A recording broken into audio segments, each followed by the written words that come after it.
This is TradeFlow News, bringing you relevant news and insights from around the world. TradeFlow News, enabling trade for SMEs and economies worldwide. These are some of the key topics that we will be looking into in today's program.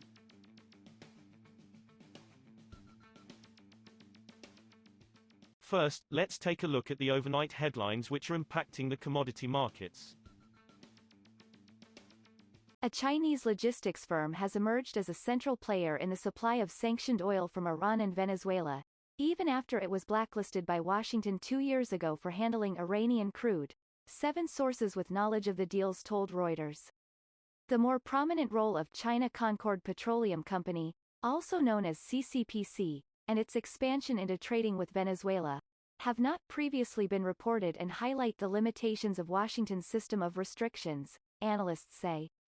The details of the deals were described to Reuters by a range of individuals including one China-based source familiar with CCPC's operations, Iranian officials and a source at Venezuela's state-owned oil company PDVSA.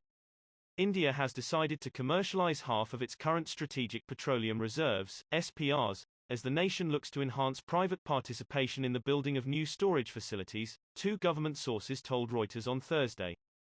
The shift in policy was approved this month by the federal cabinet, they said. Allowing commercialization of SPRs mirrors a model adopted by countries such as Japan and South Korea, which allow private lessees, mostly oil majors, to re-export crude. India, the world's 3rd biggest oil importer and consumer, imports over 80% of its oil needs and has built strategic storage at 3 locations in southern India to store up to 5 million tons of oil to protect against supply disruption. Moving on to the top news in the energy sector. Oil prices inched up on Thursday, extending gains made in previous sessions on expectations of tighter supplies through 2021 as economies recover from the coronavirus crisis. Brent crude gained 50 cents to $72.73 a barrel by 11:10 a.m. Eastern Daylight Saving Time, 15:10 GMT, after rising 4.2% in the previous session.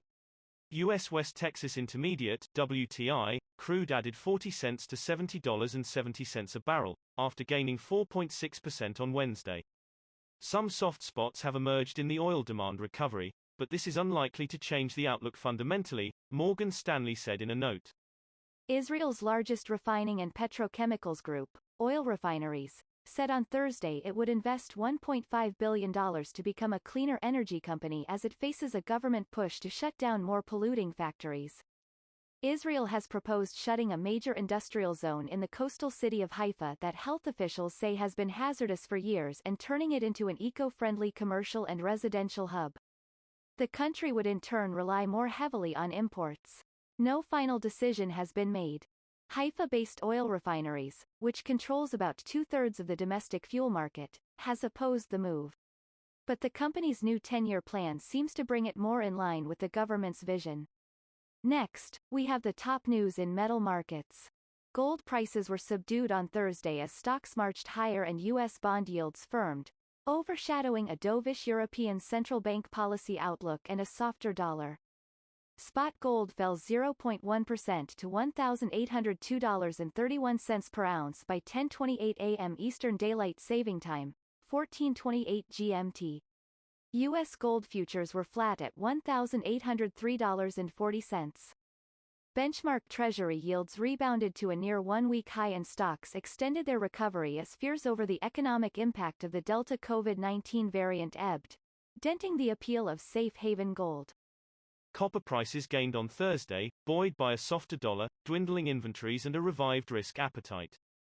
Benchmark copper on the London Metal Exchange (LME) rose 1.1% to $9,451 a ton by 16:35 GMT. We have micro drivers which are still supporting the market due to the tightening of supply, said Gianclaudio Torlizzi, partner at consultancy T Commodity. He said the spread of the Delta coronavirus variant could prompt the U.S. Federal Reserve to back off from tightening monetary policy too quickly in the world's largest economy. We will now look at the top news in the agricultural sector. U.S. wheat futures plunged 3.1% on Thursday, snapping a 6-session streak of gains as traders locked in profits from the rally. Soybean futures were down 2.8%, with the latest weather forecast showing that some timely rains will arrive in key growing areas as the crop hits a critical stage of development. Corn futures also posted sharp losses, with signs of weak export demand weighing on the market. The U.S. Agriculture Department said on Thursday morning that weekly export sales of corn totaled a net minus 40,700 tons, largely due to cancellations from China. That is all for today's news on commodity markets. Stay tuned to TradeFlow News as we continue to provide you with more updates. We also invite you to follow us on Twitter at TradeFlow News, which allows you to watch our program on your mobile device or desktop to receive information from there.